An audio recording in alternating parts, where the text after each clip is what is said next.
Hello, in this video I want to show you how to fix the problem when you can't find any games that you want to download on your Xiaomi 13 in Google Play Store.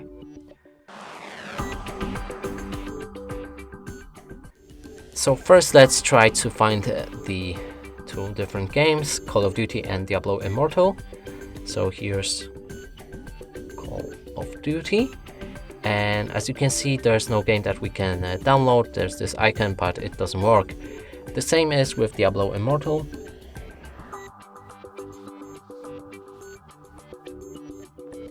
Also, no game. And to fix these issues, we'll need to click on our settings right here. Then go for Family and Parental Controls. Now either disable Parental Controls entirely or go for Apps and Games. Enter the PIN code. Increase PG to 18 and click on Save. If you forget your password for parental controls, you can check our video on Xiaomi 13 how to bypass parental controls. And now let's go back and look for this game again. Here's Call of Duty and we can install it.